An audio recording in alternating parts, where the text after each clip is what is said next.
tujuan kita nanti di situ. Itu namanya Pulau Meringkik yang merupakan pulau terpadat. Miliki potensi wisata, Dinas Pariwisata siap kembangkan Pulau Meringkik.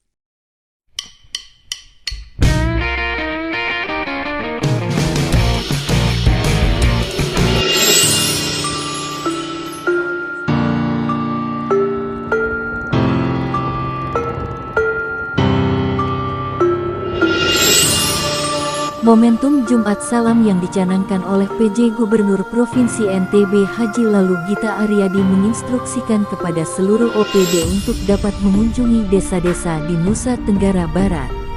Jumat Salam merupakan singkatan dari Jumpai Masyarakat Selesaikan Aneka Persoalan Masyarakat.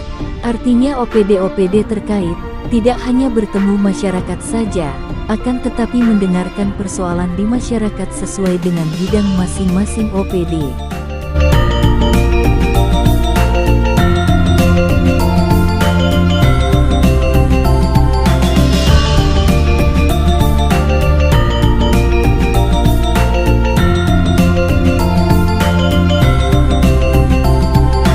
Dinas Pariwisata Provinsi NTB bersama Dinas Pariwisata Kabupaten Lombok Timur melaksanakan Jumat Salam di salah satu pulau terpadat di NTB. Selain Pulau Bungin di Sumbawa, NTB juga memiliki pulau terpadat, salah satunya Pulau Meringkik yang berada di Kecamatan Jerowaru Kabupaten Lombok Timur. Pulau Meringkik juga dikenal dengan sebutan Pulau Nusantara. Mengapa demikian? Karena Pulau Meringkik dihuni oleh berbagai macam suku dari berbagai daerah di Indonesia, yang pada zaman dahulu dihuni oleh para pendatang diantaranya suku Bugis, suku Sasak, suku Bima, Sumbawa, Jawa, dari daerah Bajo serta dari NTT. Tidak hanya itu, Pulau Meringkik memiliki potensi pariwisata yang unik seperti pemandangan laut terbelah. Ketika air laut surut terlihat pasir putih membentang, sehingga mudah untuk dilewati dengan berjalan kaki. Itulah mengapa disebut laut terbelah. Di samping itu, masyarakat di Pulau Meringkik juga memiliki kerajinan tenun dengan motif khas Meringkik.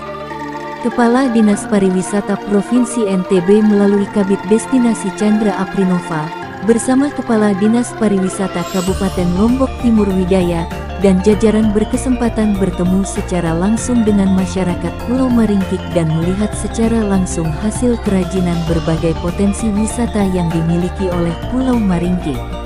Di tempat itu pula, Sekretaris Desa Meringkik Bapak Agus menjelaskan terkait potensi-potensi wisata yang dimiliki desanya sangat menakjubkan, akan tetapi tidak bisa digarap secara maksimal dikarenakan terkendala oleh SDM di Pulau Meringkik, di mana masyarakat lebih fokus untuk bekerja sebagai nelayan, bahkan pemuda di sana jarang di rumah dikarenakan mencari ikan di tengah laut.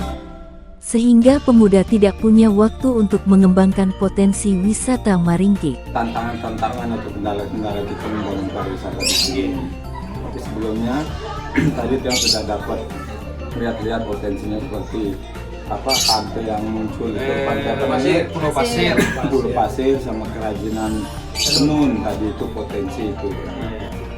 Atau mungkin ada hal-hal lain yang bisa kita kembangkan pariwisata di sini, apa kira-kira menurut Pak Satgas? Memang sekarang kan Pak, itu sih kita punya Pulau Pasir, kedua kita kalau dari sini kerajinan kita punya tenun, dan ketiga juga ada yang orang sini kita buat nama barunya itu Pantai Raja Musa.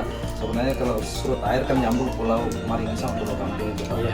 Jadi ada kayak jalan yang dibuat sama tumpukan pasir gitu. Itu modelnya bisa dijalani sendiri. Itu sebenarnya kalau lagi ada sebenarnya ada juga point apa namanya, diving. Ya, itu kita punya juga, itu di Kere ada sama di belakang Pulau Meringkiknya ada, di timurnya ada. Cuma kendala kami sekali lagi seperti yang saya sampaikan tadi sama Bapak Kadis, kami kekurangan SDM di sini Pak. Kekurangan pemuda, banyak pemuda. Keterampilannya atau orangnya yang kurang Pak? Orangnya banyak, cuma orangnya sibuk semua Pak. Kalau makanya kita katakan salah satu menjadi kendala kita, saya ngomong sama Ketua Pokdarwis sampai Ketua Pokdarwisnya selesai ini Pak. Nah, ini Pak sudah kalau dikenal Pokdarwis ini teman kita ketemu. Ketua Pokdarwis ini bilang kita tidak punya, saya ngomong ke Polda di sini, kita tidak usah banyak teman yang kerja, cukup 5 orang saja, tetapi dia konsisten, kontinu gitu kan. Tetapi yang 5-10 orang ini Pak sulit. Makanya kita dapat katakan 5-10 aja susah gitu. Maringki ini pemudanya nggak ada yang nganggur Pak. Alhamdulillah. Semuanya ke laut, apalagi musim ikan, ke laut semua. Ini saja dari jam 2 sudah berangkat. Kemudian apa? Warga kita sudah berangkat nangkap cumi. Pulang paling besok pagi. Paginya istirahat sampai sore tidur. Berangkat lagi. Malam waktu kerjanya. Iya, banyak hal yang bisa dijual. Baik itu secara wisata baharinya Pak, wisata kuliner, wisata budaya, seni, insya Allah Pak.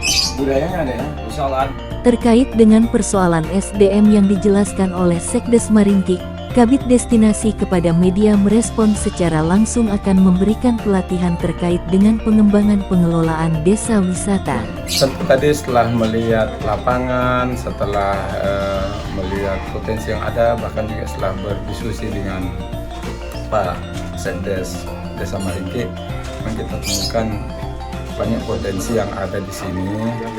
Tinggal sekarang bagaimana kita mengelola potensi ini. Nah, ternyata dari hasil diskusi kita ternyata SDM yang mengelola potensi ini yang masih perlu kita tingkatkan kapasitas dan jumlahnya itu.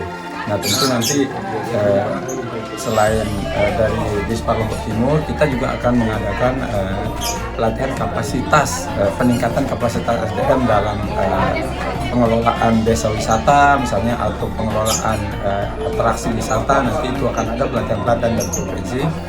Kemudian Sementara itu, Kepala Dinas Pariwisata Kabupaten Lombok Timur Widayat juga merespon akan membantu berkolaborasi bersama Dinas Pariwisata Provinsi baik dari segi promosi dan pengembangan SDM dimaksud. Di Maringki ini banyak dijual. Yang pertama, nama Maringki sendiri sudah di Lombok Timur sudah punya branding dia.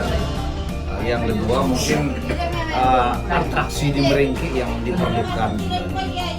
Jadi atraksi itu yang memang belum banyak dilakukan, seperti penenun kita atraksikan, budaya-budaya lokal harus kita gali, kita identifikasi, terus next time baru kita adakan atraksi dia. Jadi gitu. Solusinya apa ini kira-kira? Solusinya harus banyak dipublish sehingga bahas kegiatan, dan saatnya lah provinsi dan kabupaten harus berkolaborasi. Potensi pariwisata yang dimiliki Pulau Maringkik nantinya akan dikerjakan secara bersama-sama berkolaborasi menjawab harapan masyarakat dalam memajukan potensi pariwisata di Pulau Maringkik. Demikian laporan Jumat Salam yang dilaksanakan oleh jajaran Dinas Pariwisata Provinsi NTB dan Dinas Pariwisata Kabupaten Lombok Timur bersama kru media Epic Lombok Timur.